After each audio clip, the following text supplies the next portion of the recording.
يا مساء العسل. هقدم معاكم النهاردة طريقتي في عمل السويس رول. اعذروني على صوتي، عندي دور برد جامد، ادعولي بقى. المهم، الطريقة هتكون سهلة وبسيطة جدا. المكونات ان شاء الله موجودة في المطبخ. هعملها معاكم خطوة بخطوة علشان ان شاء الله تطلع معاكي ناجحة بنسبة 100%، ومن اول مرة تعمليها كمان. بس قبل ما ابدأ معاك الفيديو، اتمنى الاشتراك في القناة ولايك وشير عشان يوصل لأكبر عدد من الناس وكل يستفاد. هقولها لكم بالجرامات وبالمعايير. بسم الله. معايا هنا في حدود 8 معالق دقيق بجرام، 100 جرام دقيق. معايا هنا سكر، 100 جرام سكر بودر. معايا هنا ملح، فانيليا، معلقة بيكنج باودر كلهم صغيرين، و3 بيضات. معايا تلت كوباية زيت عادي نباتي. ومعايا هنا ربع كوباية صغيرة لبن.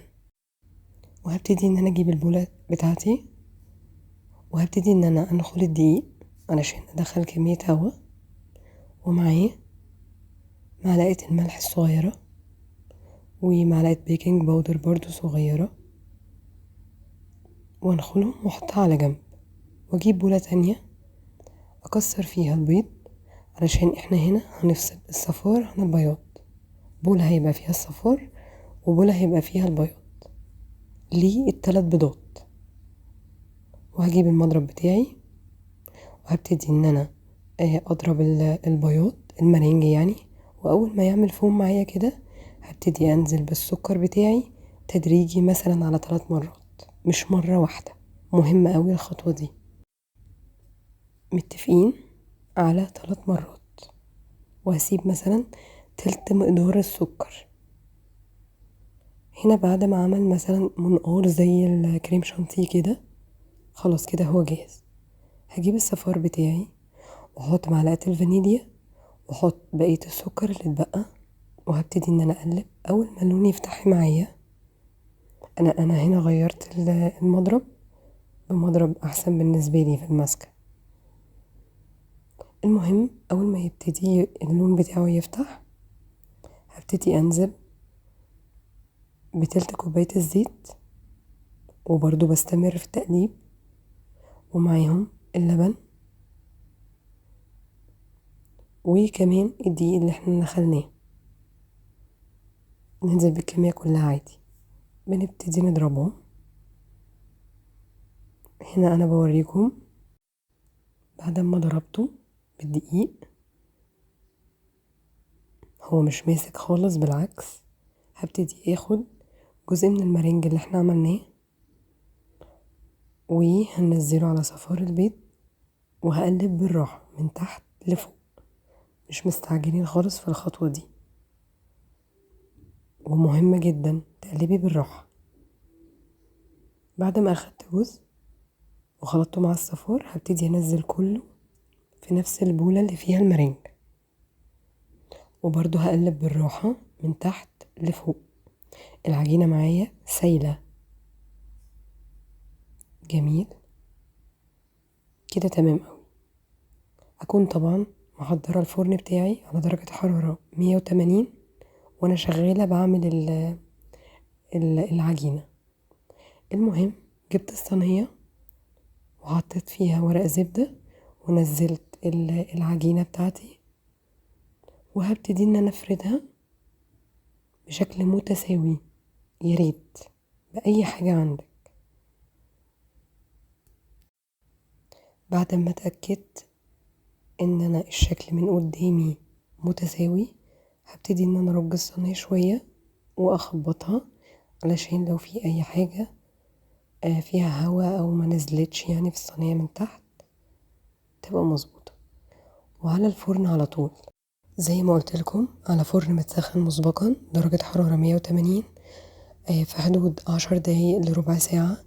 لو ما فيش مروحة في الفرن بتاعك يبقى 10 دقايق على الفرن عادي، ومن 4 ل5 دقايق على الشواية من فوق، ما تكتريش اول ما تطلع معايا بحط عليها ورقة زبدة وبغطيها بفوطة لغاية ما تهدى. بعد ما السويس رول بتاعي بيهدى يبرد، ببتدي ان انا اقلبه واشيل ورقة الزبدة من عليه بالراحة، ورقة الزبدة من تحت اللي احنا كنا حاطينها من فوق قلبته، وبشيل ورقة الزبدة اللي كانت في الصينية. هبتدي ان انا احط اي حشوة انت عايزاها. عندك كريم شانتيه، انا هنا كنت عاملة كريم شانتيه، عندك مربى، عندك شوكولاتة، عندك اي حاجة انت عايزة تحشي بيها براحتك. انا هنا عاملاه بكريم واحد يعني بكريم شانتيه والمانجا. عندك كريم شانتيه وكريز، فراولة، اي فاكهة عندك انت حباها. المفروض ان انا كنت اقطع الجوانب كلها من الاول، بس انا في الكريم شانتيه بالذات بحب ان انا افرد الكريم شانتيه كله في سويس رول وبعدين ابتدي اقطع علشان تبقى واصله لكل حته فيها. متفقين؟ عندي هنا مانجا متقطعه مكعبات صغيره، دي مانجايه واحده بس انا مش مكتره، وهبتدي ان انا احطها على قبل اخر الطرف بشويه علشان اعرف ارول السويس رول.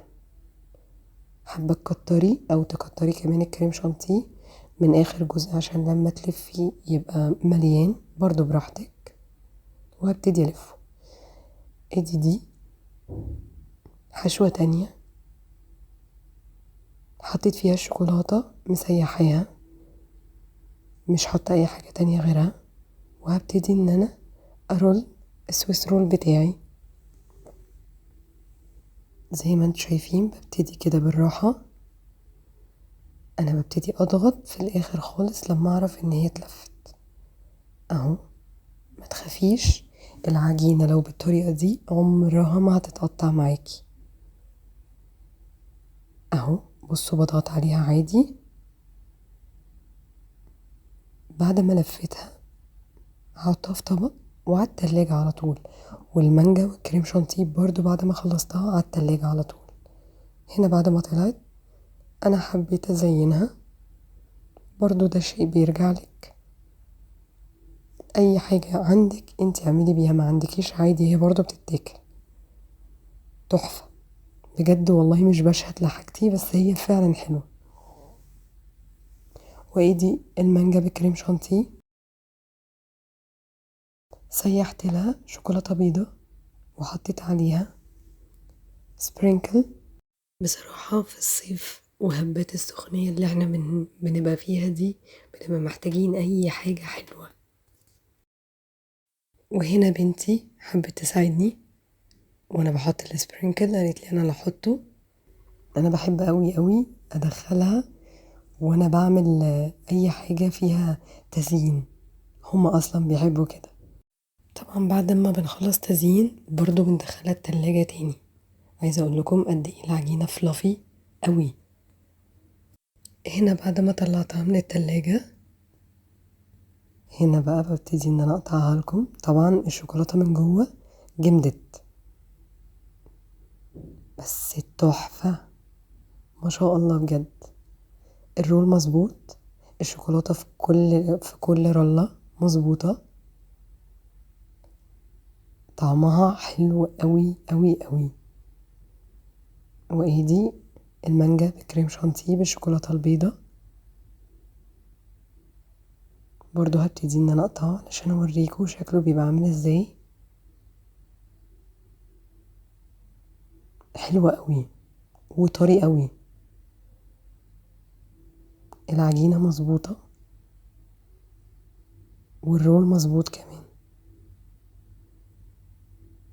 هبتدي بقى ان انا اقدمه باي طريقة انت عايزاها، في سهرة، في قعدة، في سناكس كده انت اللي عاملاه للولاد. فعلا الشيء ده بيفرق جامد قوي، بالذات لما انت اللي تبقي عاملة الحاجة بايدك. اتمنى ما اكونش طولت عليكم الفيديو، واسفة على صوتي. مع السلامة.